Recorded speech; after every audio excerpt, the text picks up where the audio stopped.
Good morning students. आज हम पढ़ेंगे काव्य शास्त्र के प्रमुख तत्व। काव्य सौंदर्य के 3 प्रमुख तत्व हैं रस, छंद, अलंकार, जिनमें से सबसे पहले हम रस का अध्ययन करेंगे। रस क्या है? रस पढ़ने से पहले ये जानना आवश्यक है कि रस है क्या। रस का अगर हम शाब्दिक अर्थ देखें तो रस का अर्थ है निचोड़। किसी भी चीज़ का आपने सुना होगा कि रस काढ़ा या निचोड़ को कहते हैं, परंतु काव्य में रस हम उन तत्वों को कहते हैं जिनसे काव्य में एक स्वाद की अनुभूति होती है, आनंद की अनुभूति होती है, हमें आनंद मिलता है। कविता को पढ़ने से, नाटक को देखने से, किसी भी काव्य रचना को सुनने से जो आनंद का भाव मन में उत्पन्न होता है उसे रस कहा जाता है। रस को हम अनुभव कर सकते हैं, उसका वर्णन करना कठिन है। विभिन्न काव्यशास्त्रियों ने इसकी परिभाषा दी है, परंतु हम बड़ी बड़ी परिभाषाएं ना पढ़कर केवल ये समझेंगे कि रस की उत्पत्ति कैसे होती है। रस के 4 प्रमुख अवयव हैं, प्रमुख तत्व हैं। सृष्टि की हर वस्तु तत्वों से ही बनी है, कुछ ना कुछ तत्व मिलकर। रसों की उत्पत्ति जिन 4 तत्वों से हुई है वो इस प्रकार हैं। सबसे पहला है स्थायी भाव। पहला क्या है? स्थायी भाव। ये स्थायी भाव क्या होते हैं? जब कविता को पढ़ने वाला या नाटक को देखने वाला, एक उदाहरण ले लेते हैं। आप किसी मूवी को देख रहे हैं और उस मूवी को देखते देखते, कोई भी हो, वो किसी भी तरह की मूवी हो, चाहे वो डरावनी हो या कॉमेडी हो, जो भी है, अगर आप कॉमेडी कोई मूवी देख रहे हैं तो मन में बार बार उस पिक्चर के दृश्यों को देखकर आपके मन में हंसी का भाव आता है। तो जो हंसी, सीधे हंसी नहीं आती, पहले मन में भाव उत्पन्न होते हैं, उसके कुछ ना कुछ कारण होते हैं उन भावों को जागने के। तो वो जो भाव जागृत होते हैं वही हंसी बनकर सामने आते हैं। तो ये सभी भाव, चाहे हंसने का भाव हो, रोने का भाव हो, क्रोध का हो, दया हो, डर हो, करुणा, ममता, घृणा, ये सारे क्या हैं? ये स्थायी भाव हैं किसी न किसी रस के, और हर व्यक्ति के हृदय में ये पाए जाते हैं।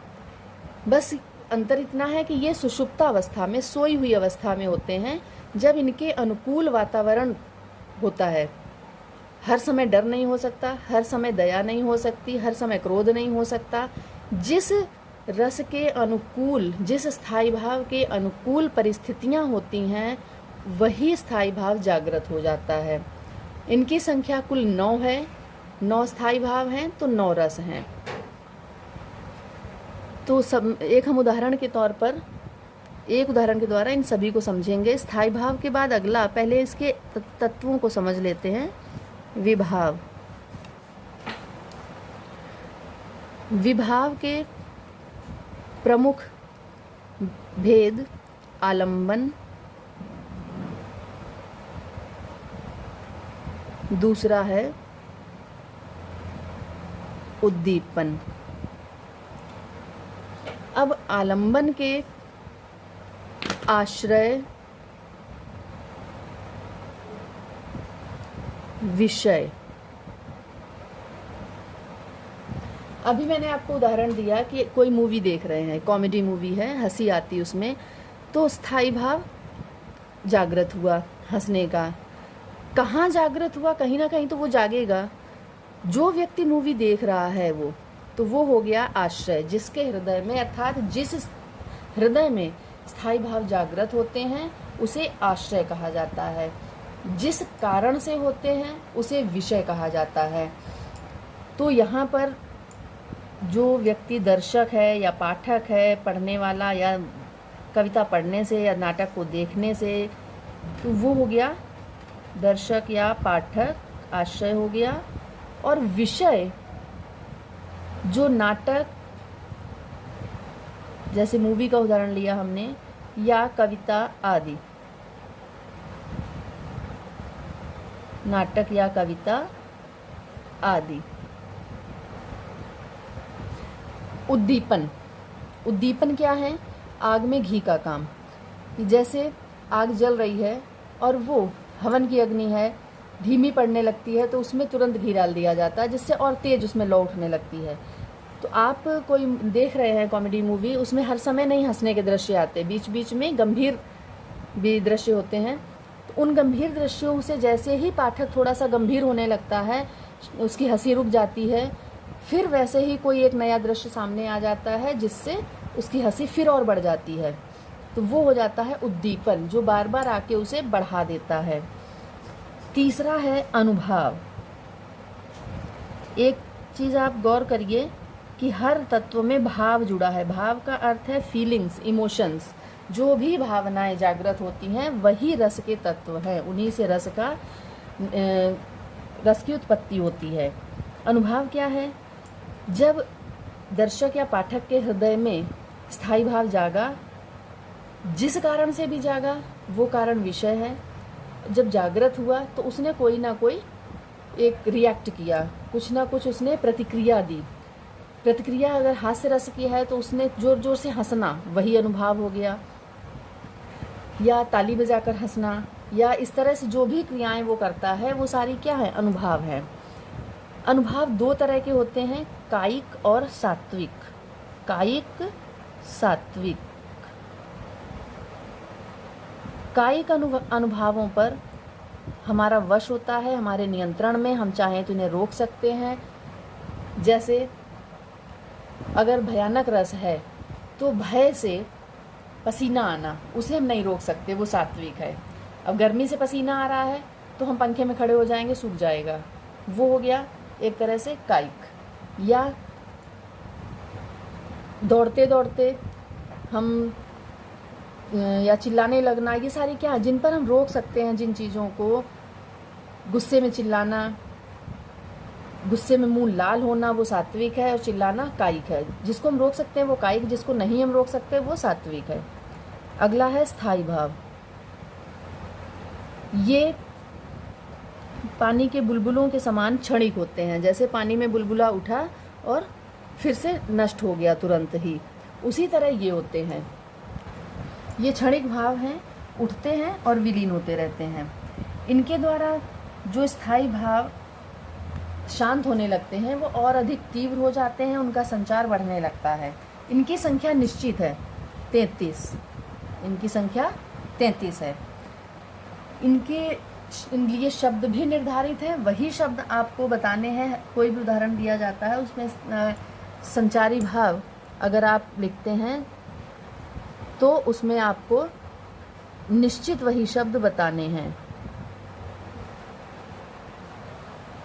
जैसे चिंता, विषाद। अब अगर हमने हास्य रस का उदाहरण लिया था तो हास्य में औत्सुक्य, एक उत्सुकता जागती है, विनोद का भाव, ठीक है, ये सारे क्या हैं? संचारी भाव। अब इसके बाद हम पढ़ते हैं रस के प्रकार। रस के 9 प्रकार हैं। रस कितने प्रकार के हैं? 9। रसों की संख्या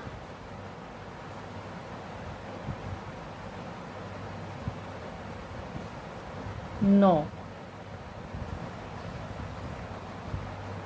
सबके स्थायी भाव हैं। स्थायी भावों के अनुसार ही रस की निष्पत्ति होती है। तो हम स्थायी भाव एक तरफ लिख लेंगे, दूसरी तरफ रस लिख लेंगे, उनसे बनने वाले रस। सबसे पहले रति, श्रृंगार का स्थायी भाव है। दूसरा उत्साह, ये वीर रस का स्थायी भाव है। तीसरा शोक, ये करुण का स्थायी भाव है। क्रोध, ये रौद्र का स्थायी भाव है। हास, ये हास्य रस का स्थायी भाव है। फिर जुगुप्सा, जिसे घृणा भी कहा जाता है, जुगुप्सा या घृणा, ये विभत्स का स्थायी भाव है, विभत्स रस का। इसके बाद भय, भयानक रस का स्थायी भाव, विस्मय, अद्भुत रस का स्थायी भाव है ये, और निर्वेद, 9वां रस है शांत, जिसका स्थायी भाव निर्वेद। ये 9 रस हो गए और 9 रसों के स्थायी भाव। इसके बाद कुछ विद्वानों ने 10वां भक्ति रस माना है। भक्ति रस अलग से ये 10वां मान लिया गया, इसका स्थायी भाव भी रति है। और फिर कुछ ने 11वां वात्सल्य रस माना है।